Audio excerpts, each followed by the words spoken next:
The marijuana ACD, if I had just an open ACD, I wouldn't have had that difficult time for the application of, let's say, financial aid.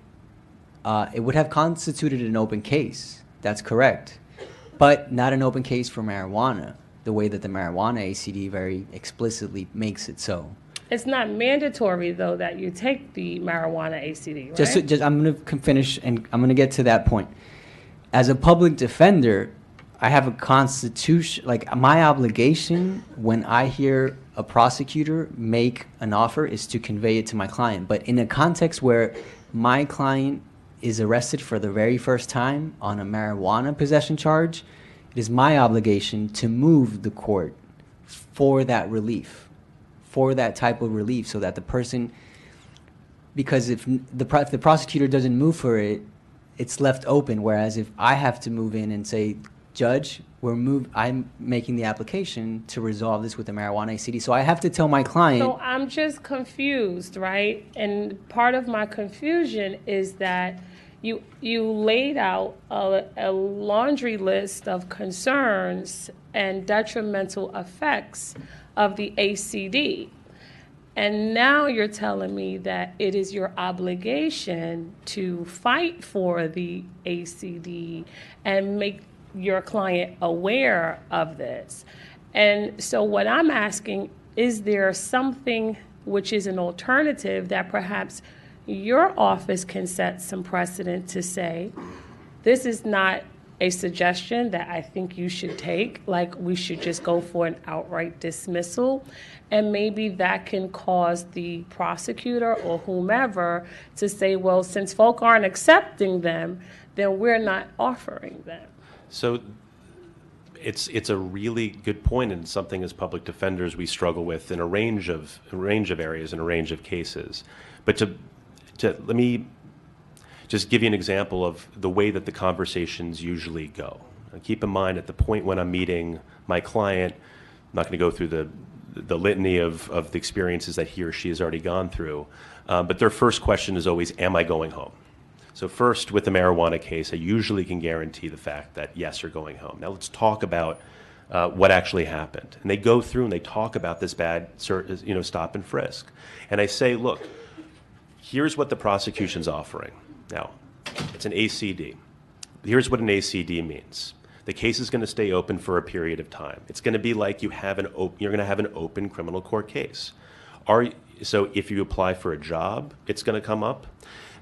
If you have immigration, if you're an immigrant, if you're undocumented, it's possible that you're going to be more on ICE's radar at that point, and here are the consequences potentially.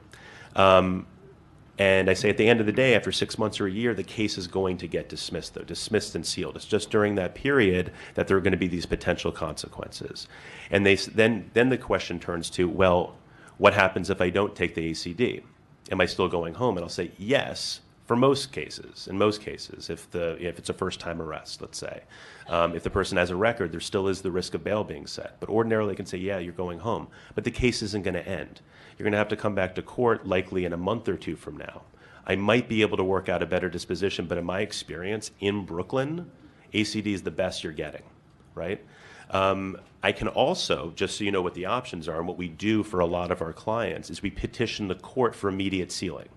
So we enter an ACD and we say, this individual will likely have these kinds of consequences. They're currently in application process for immigration status. They are currently looking for work. They are currently in school. This is a first-time arrest. But if you don't have a hook to tell the judge in good faith, if they actually aren't looking at that time for work, they won't grant that immediate sealing. But to back up 1 second, they won't. When you put the choice to them, do you want to take an ACD with the possibility of the case being open for 6 months, knowing it's going to be dismissed, or come back to court in 2 months and not be over with it?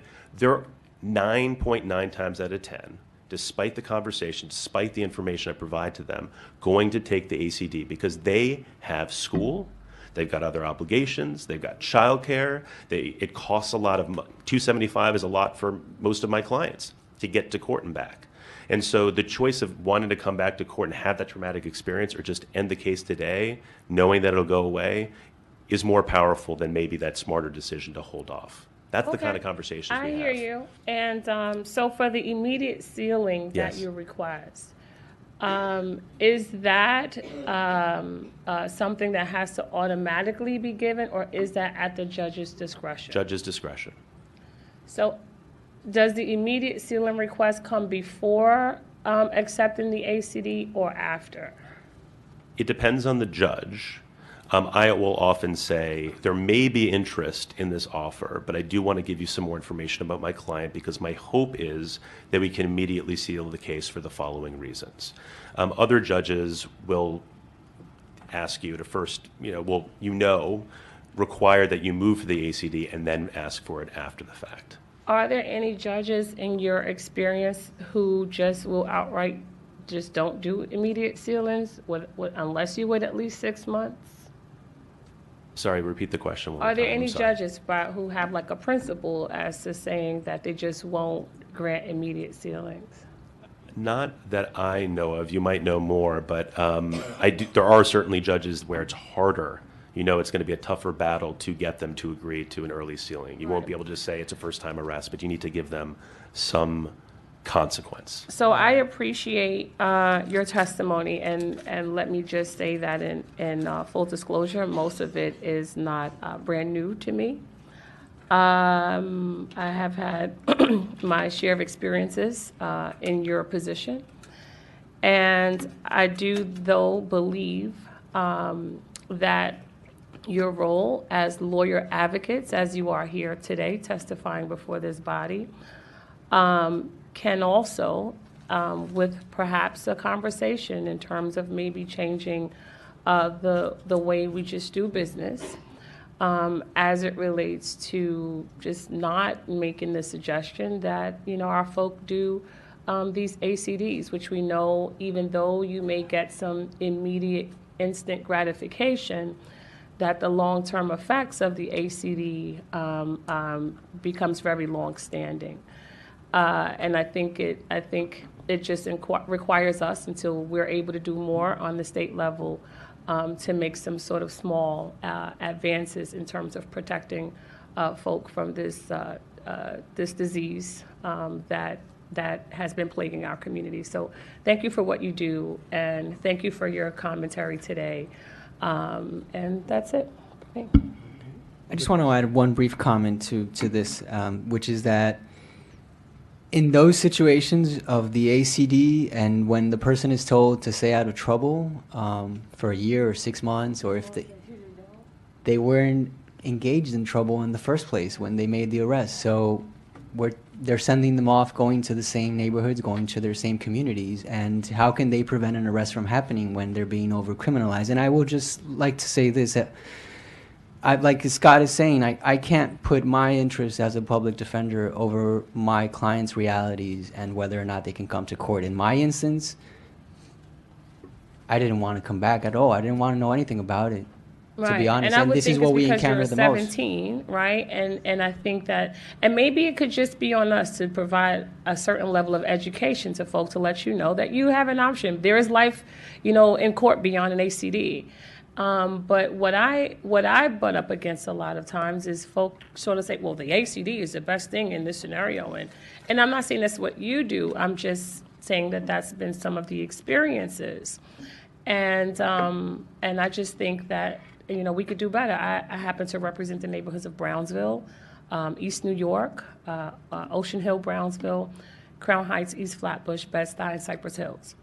So I get my fair share of a number of the marijuana arrests as an assembly member, and I also get my fair share of the devastating effects when these same individuals come to the office and they're looking for, of course, housing, employment, they want to go to school, and what these barriers to the ACDs do. So I get to live it in two different realms.